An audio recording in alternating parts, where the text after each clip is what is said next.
नमस्कार भैया बहनों। आज हम हमारे सामाजिक विज्ञान हमारे अतीत भाग 3 के पार्ट 1 का तीसरा भाग का अध्ययन करेंगे। कल हमने पढ़ा था कि किस प्रकार प्रशासन जो है अभिलेख तैयार करता है और उन अभिलेखों का क्या महत्व है। अभी यहाँ पर आपके सामने एक रिपोर्ट प्रस्तुत है, इसको आप ध्यान से देखिए। ये गृह विभाग को भेजी गई एक रिपोर्ट है जो सन 1946 में भारत की औपनिवेशिक सरकार शाही भारतीय नौसेना के जहाज़ों में सिपाहियों की बगावत को कुचलने का प्रयास कर रही थी। उस समय विभिन्न बंदरगाहों से गृह विभाग को जो रिपोर्ट मिल रही थी उसके कुछ नमूने इस रिपोर्ट में दिए गए हैं। देखिए, बम्बई, कराची, विशाखापट्टनम, ये जो बंदरगाह थे, इनसे विभिन्न प्रकार की जो रिपोर्टें दी जा रही थी उसको आप ध्यान से देखिए। ये जो रिपोर्टें होती हैं ये भी अभिलेख के रूप में काम आती हैं कि किस प्रकार सरकार ने उस समय जो हमारे आज़ादी के दीवाने क्रांतिकारियों के द्वारा की जाने वाले जो विद्रोह थे उनको कुचलने का किस तरह प्रयास किया। ये भी इतिहास का एक स्रोत होता है। भैया बहनों, आज हम हमारे इसी अध्याय 1 कैसे कवर कहाँ के भाग 3 में पढ़ेंगे कि सर्वेक्षण क्या है और इसका क्या महत्व है, और इसके बाद हम पढ़ेंगे अधिकृत रिकॉर्ड्स से हमें क्या पता चलता है। आइए हमारा पाठ प्रारंभ करते हैं। अच्छा, आप ये बताइए, सर्वे आप जानते हैं ना, बहुत बार हम कहते हैं सर्वे कर रहे हैं साहब, तो सर्वे ही जो है इसको हम सर्वेक्षण भी कहते हैं और सर्वेइंग, ये उस कलात्मक विज्ञान को कहते हैं जिससे पृथ्वी की सतह पर स्थित बिंदुओं की समुचित माप लेकर किसी पैमाने पर आलेखन करके उनकी सापेक्ष क्षैतिज और ऊर्ध्व दूरियों का कागज या दूसरे माध्यम पर सही ज्ञान कराया जा सके। देखिए भैया बहनों, सर्वेक्षण का जो महत्व है वो क्यों बढ़ता गया, उसके पीछे एक बहुत बड़ा कारण था कि औपनिवेशिक शासन के दौरान ही जो है सर्वेक्षण का चलन बढ़ा और ये महत्वपूर्ण भी हो गया। कारण क्या था कि अंग्रेजों का विश्वास था कि किसी देश पर अच्छी तरह शासन चलाने के लिए उसे सही ढंग से जानना समझना जरूरी होता है, और सही ढंग से जानने और समझने के लिए सर्वेक्षण आवश्यक होता है। इसलिए सर्वेक्षण का जो महत्व है ये बढ़ता गया। 19वीं सदी की शुरुआत तक पूरे देश का नक्शा तैयार करने के लिए बड़े बड़े सर्वेक्षण किए जाने लगे। गांव में राजस्व सर्वेक्षण किए गए। इन सर्वेक्षणों में धरती की सतह, मिट्टी की गुणवत्ता, वहाँ मिलने वाले पेड़ पौधों और जीव जंतुओं तथा स्थानीय इतिहासों व फसलों का पता लगाया जाता था। अंग्रेजों की राय में किसी इलाके का शासन चलाने के लिए इन सारी बातों का ज्ञान होना बहुत आवश्यक था। आपको पता है ना कि अभी भी हमारे हर 10 सालों में जनगणना की जाती है। तो ये जो जनगणना है 19वीं सदी के आखिर से शुरू हुई और तब से 10 साल में जनगणना की जाने लगी। जनगणना के जरिए भारत के सभी प्रांतों में रहने वाले लोगों की संख्या कितनी है, किस प्रांत में, किस एरिया में कौन सी जाति के लोग रहते हैं, कौन सा इलाका है, उसका व्यवसाय के बारे में, काम धंधे के बारे में जानकारियाँ इकट्ठी की जाती थी। इसके अलावा भी अनेक प्रकार के सर्वेक्षण होते हैं जिनमें प्राणी वैज्ञानिक सर्वेक्षण है, वनस्पतिक सर्वेक्षण है, पुरातात्विक सर्वेक्षण है, मानव शास्त्रीय सर्वेक्षण है, वन सर्वेक्षण है, आदि कई दूसरे सर्वेक्षण भी किए जाते थे। अब देखिए भैया बहनों, हमें जैसे इतिहास लेखन करना है और इतिहास लेखन के लिए क्या चाहिए, अधिकृत रिकॉर्ड चाहिए। अब जब अधिकृत रिकॉर्ड जो है वो हम किसे मानेंगे, उन्हें पहले भी पढ़ा है कि सरकारी रिकॉर्ड जो है वो अधिकृत रिकॉर्ड होता है, लेकिन हर बार सरकारी रिकॉर्ड अधिकृत रिकॉर्ड है इसका हम गारंटी से नहीं कह सकते हैं। ये जो चित्र हैं इन चित्रों को आप ध्यान से देखिए। देखो, इस चित्र में बंगाल में मानचित्रण और सर्वेक्षण का कार्य चल रहा है। इसको बनाया था जेम्स प्रिंसेप द्वारा बनाई गई ये तस्वीर है 1832 ईस्वी में। इसमें सर्वेक्षण में इस्तेमाल होने वाले सारे उपकरणों को चित्र के अगले हिस्से में दिखाया गया है। चित्रकार इस परियोजना के वैज्ञानिक स्वरूप पर खास तौर से जोर देना चाहता है।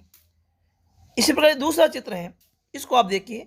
ये 1857 के क्रांति का समय का चित्र है, जिसमें लिखा हुआ है 1857 के विद्रोही।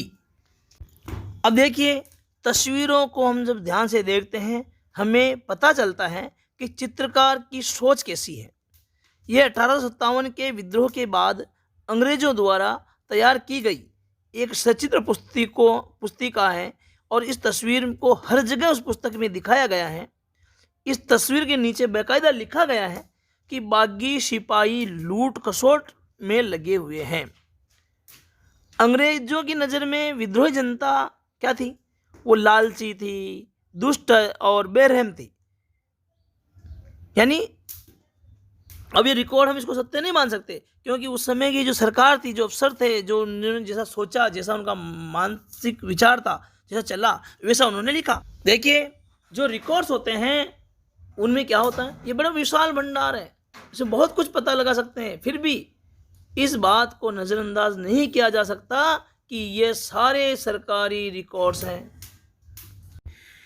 इनमें हमें यही पता चलता है कि सरकारी अफसर क्या सोचते थे, उनकी दिलचस्पी किन चीज़ों में थी और बाद के लिए वह किन चीज़ों को बचा कर रखना चाहते थे।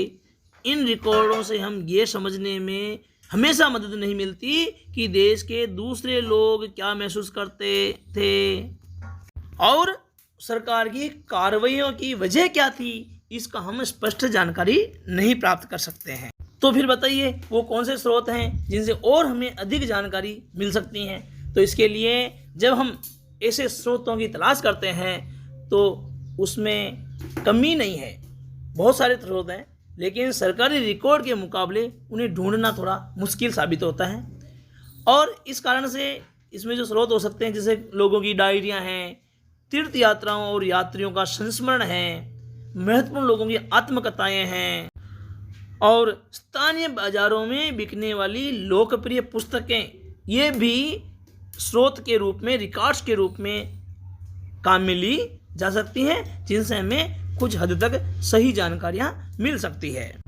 और इसके साथ ही जैसे जैसे छपाई की तकनीकी फैली, अखबार छपने लगे और विभिन्न मुद्दों पर जनता में बहस होने लगी, नेताओं और सुधारकों ने अपने अपने विचार फैलाने के लिए लिखा, कवियों और उपन्यासकारों ने अपनी भावनाओं को व्यक्त करने के लिए लिखा।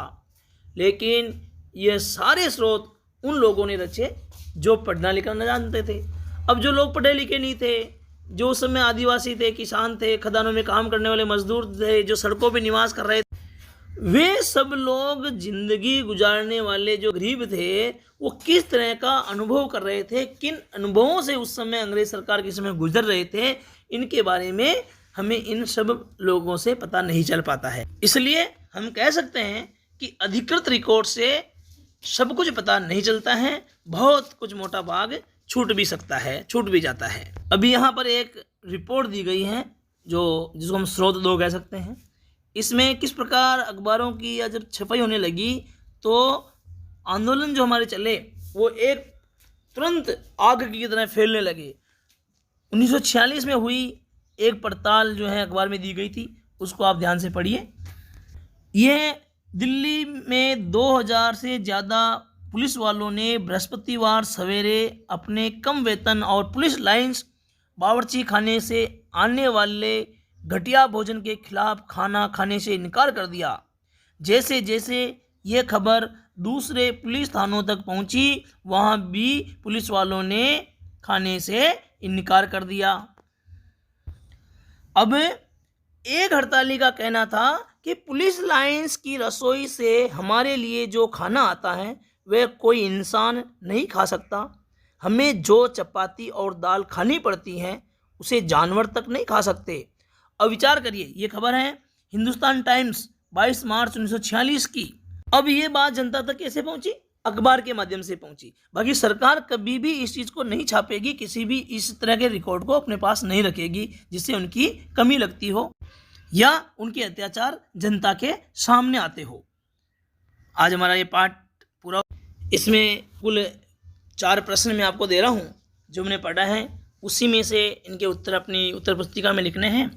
आज एक गूगल फॉर्म आपको और भेज रहा हूँ मैं साथ में, आप उसे भी खोलिएगा और उसका उसी में ही आपको उत्तर भरने हैं। वो केवल वस्तुनिष्ठ प्रकार के प्रश्न रहेंगे, कोई एक विकल्प आपको चयन करना है। आपको अपना मूल्यांकन भी साथ का साथ पता चल जाएगा या क्या स्कोर आपने प्राप्त किए हैं। धन्यवाद, फिर मिलते हैं।